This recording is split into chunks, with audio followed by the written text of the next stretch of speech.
that scene. Yeah. Dang. Yeah.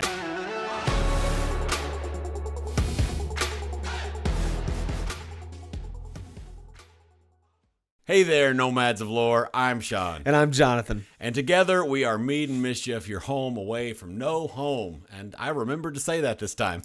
And also, we are, as hopefully you know from the title, and hopefully you've been following along with us, but if not, then welcome. We're glad you're here. Hope you continue along with us. We are rereading currently The Way of Kings, and we're going to do all of the Stormlight Archive and all of those things. Super exciting because Stormlight 5 is coming next year. Super, super excited. This particular video is for those of you who are new readers to the Stormlight Archive. And even if you're a rereader, you still might be able to get, you almost certainly could get some enjoyment because we're going to talk about some of our favorite parts from these chapters. This video is covering all the way through chapter 13, including the prelude and the prologue and the interludes and all of those things.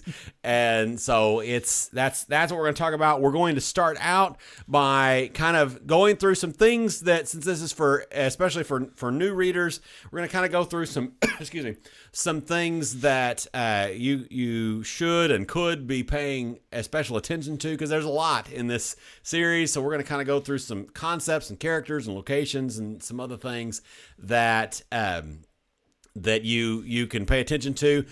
We want to, if you have questions as you're doing a reread, or if you have some things that are confusing to you or any of that, we would love for you to put down in the comments those things, so that because we want to make content that you guys like and that is helpful to you and all of those things. So you can also find us on our Discord, which will be linked in the description if you want to talk face to face. Absolutely. Or keyboard to keyboard, whatever the things have are. Some fun conversations there. So there's a time age old. Are you on? Oh, dang, he's not on screen. He almost spewed his coffee everywhere. So anyway, we're going to start with characters, and we'll talk about these. These are the characters that we have found that at this point are the ones that you need to be paying attention to. This is not an exhaustive list, obviously, because we've been introduced to a ton of characters, and a lot of them become important later on in the story. But these are the ones that you need to be paying attention to right now. Starting with Szeth, Sun Villano. That is the assassin in white. We're introduced to him in the very opening scene after the other opening scene, and so awesome character. Which, we get a by little the bit way, about. we have I don't remember what the spoiler level is, so watch the beginning for that. But we have a whole video on the prelude and the prologue. Click the link in wherever the thing is. Yeah. Anyway, so Szeth, we have his introduction. He rampages through and kills everyone and everything, and then we also get a kind of a little interlude with him as well. It's pretty interesting and kind of gives us more backstory as to why he did what he did and how. At least kinda, well, a little bit of that, and the tying of his servanthood, almost. Whatever you call it. He's stuck to a stone. Yeah. So, know a little tiny bit about that. But and then we've got Dalinar, who is brother to the king that died, and uncle to the current king.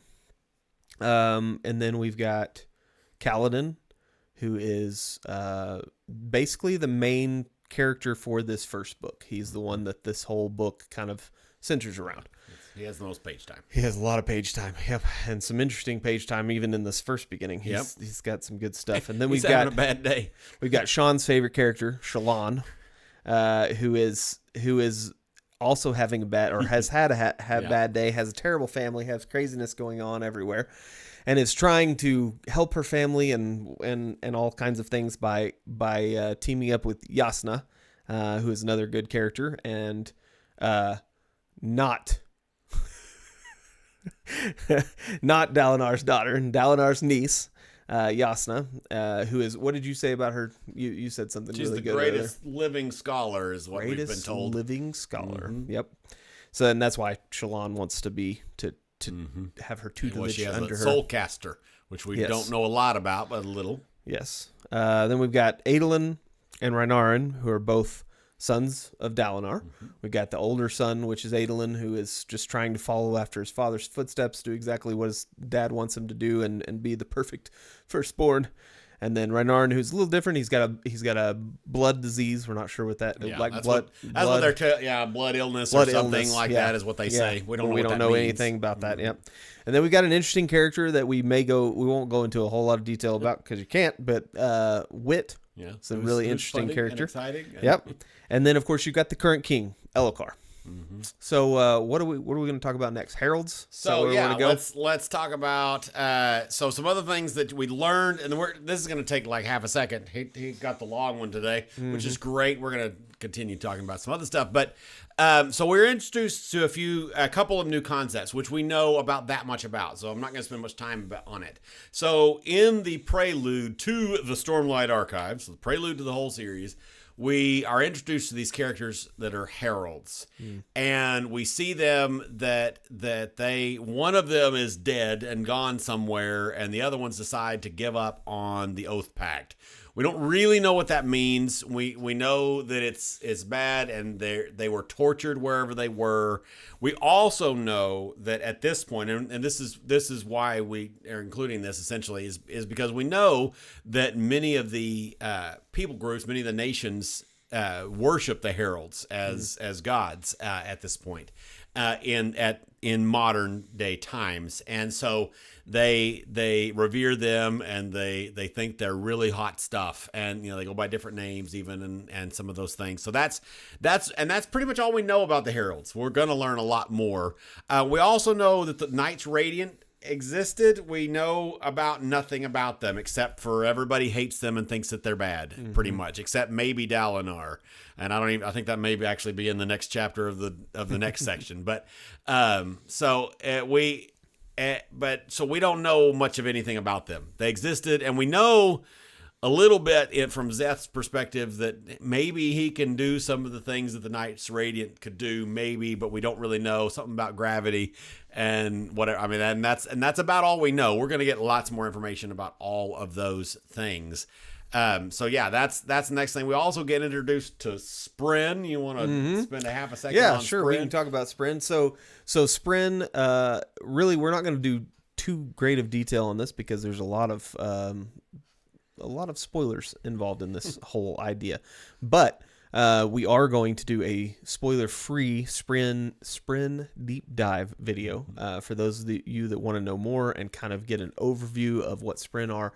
We're going to try to do a couple of these deep dive videos about things. So whenever that gets released, go watch it. Let us know. Let us know what else you want to hear about. Yeah. So a few of the Spren that we saw, kind of like spirit-like things. We don't know much about them, but they kind of come around when people do certain things. Have emotions or do something like art or whatever. So you got music Spren, fear Spren, pain Spren, wind Spren, river Spren, life Spren, anticipation Spren, and more.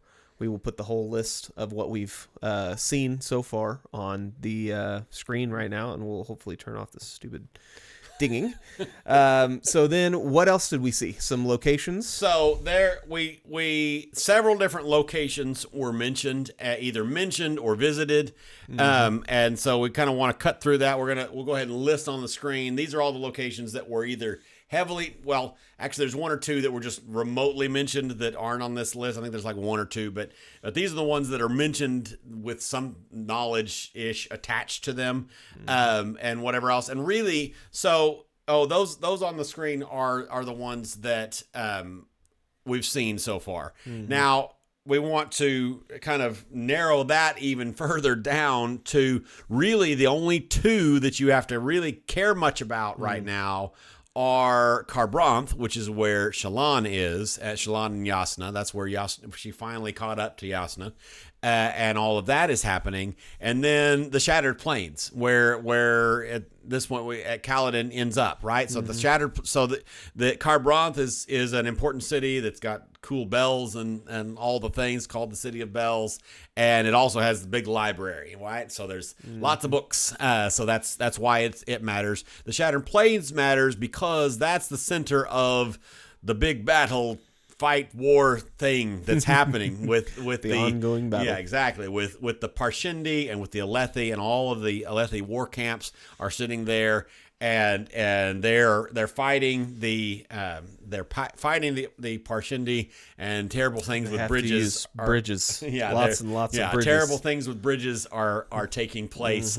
And so really, those are the only two places. You don't have to remember Pure Lake. You don't have to remember that Kholinar is the capital of, you those are things that come up, but we're trying to kind of give you, this is what you need to care about right now for new readers. Yeah. And so those are the locations that matter. So the only other thing that I thought of that we have not discussed that kind of needs to be talked about, and there may be something else that you're thinking of before we go into our most impactful scenes, is Shardplate. We have seen Shardplate and weapons, and so we don't know a whole lot about them or how they are or what they are or whatever. We do know that people wearing them can do amazing things and can move like they're not wearing crazy heavy plate, and super interesting. And then, of course, when a shard blade actually touches someone, it actually kills their soul. Right. So those are the few things that we know. Or essentially the soul of their, this is described in there or whatever else, but I actually saw somebody asking a question on a Facebook group about this the other day. So if it cuts through your body, like your center of mass or your head, then it severs your soul. If it goes through your arm, then it doesn't describe exactly this, but I kind of think about it as it be severing the soul of your arm. So basically, if it slices your arm is dead. Yeah, and you no longer have use of the limb. So you don't have use of that limb anymore. And you see even if it was barely touched, kind of thing, which is kind of crazy. Right. Like even if it was a scratch. Yes. So super interesting. Is there anything else that you can think of that we have? I think those are the main things. If there's something else that you were confused about, certainly let us know. It's something we forgot, but we tried to go on what we figured. So, what is one of your favorite parts or your most impactful, whichever one you want to talk about first? I don't know. I had a whole bunch of scenes that I remember liking and then re-liked this time, and then I had one scene that kind of popped up that I was like, I don't remember this being very impactful, and it's probably because I didn't realize who it was or his importance yet and that kind of thing. First scene that I think is probably the most emotionally impactful scene for me was the scene of Kaladin being pushed to the brink of killing himself and thinking about jumping off the literal edge of a cliff. Right. And then Syl helping bring him back. So I don't know though. There's so many impactful scenes. What did you, is that would be my number one at this point. Is that what your number one was? And I knew that was going to be yours. Good. So the moment for me that is the most impactful as far as like, I don't know, that one would probably be a number 2 in this one for me, for sure, because that's an awesome scene. But the most, and I want to read it here in a second, but the most impactful scene, actually, I'll head over there and I'll read a chunk of it and give you the part. Okay. So here it is. Remember with me. It was all just a moment, a breath. The third claw was falling toward the king, and Dalinar roared, leaping forward. He dropped his blade. It hit the ground and puffed away. As he skidded beneath the falling claw, he raised his hands and he caught it. He bent the blow, going down on one knee, and the air rang with a resounding clang of carapace against armor, but he caught it. That scene... Yeah. Dang. Yeah. I mean, when we were getting here and I realized this was going to be the scene that was kind of ending this section, I was like, dang, I did good. Yeah. I didn't even mean to do that. But I knew that this was about to happen. I mean, that is he does, Brandon does such a good job. Sanderson. I don't know the guy. But I make that joke every time I say Brandon. I just feel awkward to call some author by his first name. Yeah. Anyway, it's a terrible joke. Eventually, I'll stop making it. He does such a good job of building up the Chasm Fiend as this monstrosity, this ginormous thing, and then we see the Blackthorn, which we don't even know the full extent of what that word even means. We see Dalinar rush in and save Elhokar by catching this giant claw. It's just like if we ever do get a Stormlight Archive adaptation, this is the scene that I want to see. Yeah, this has got to be done, right? I want to see that one in IMAX. Right. But yeah, no, those are both great scenes. The scene with Kaladin is really good. That's a great scene. I love his transformation. I think the biggest thing is he comes back. It's like he goes away and you see him go through many transitions from being this young boy who's in charge of this battle group and trying to keep these young kids alive because he feels bad about other things. And then you see him kind of start to, like, once he becomes a slave, start to lose himself, and it just gets worse and worse and worse and worse and worse and worse. And then he decides, I'm going to go get rid of this because this is terrible, because I'm going to die at some point anyway. Why am I prolonging this life? Right.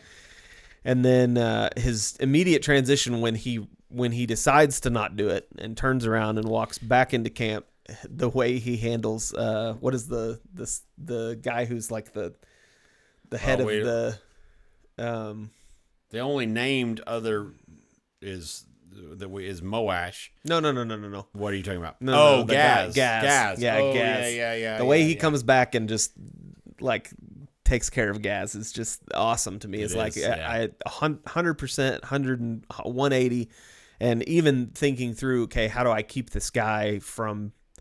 He's been a problem for me already. How do I keep him from being a problem in the future, so I can actually, at least if I am going to make this, try and make it. Right. How do I keep him out of my way? Right. So anyway, that scene, and then the other scene that I had I was like, why is this impacting me so hard? Was the second scene that you see with Szeth, where he's basically being pushed around by a bunch of bullies. He's down to nothing, and the way he handles that with such, I guess, dignity. I mean, it's strange that word is. I would not call that dignity. I would call that or honor. I don't even know that I would call it that. I don't know at this point. I mean, it's and it's hard to say too much. But I would call it childlike foolishness. Yeah. I mean, he whatever the misguided. But I think the reason why, and we'll have to be careful, but not to get into too much future, but the only reason he's doing that is because he's tied to the stone and he's truthless, whatever that means at this point. And so it's hard to know, like right now, it's hard to know. Like, I don't know that I would call it honor just looking at what we've seen so far. Yeah. Like, I would call it duty, maybe, or boundedness and dunditude. Yeah. I don't know, but yeah. Yeah. It was very impressive that he just handled it. So I guess grace is really the word that I'm looking for. He just handled it with such grace, and doesn't, I guess somebody else in that position, and of course he's been trained that way for a long time, and we find that out, but I don't know. Anyway, just an interesting scene that just really hit me hard. Like, man, these people are terrible. And, that's definitely true. Anyway, and where his character goes, knowing that in the future, which we can't go into that, but there's other scenes. The beginning Herald scene is amazing. The scene where Szeth kills everybody and everything on his way through, and you kind of get to see a little bit of lashings and different things like that. I love this magic system. It's so awesome, and we will get to see more as we continue on. Any other scenes that you liked?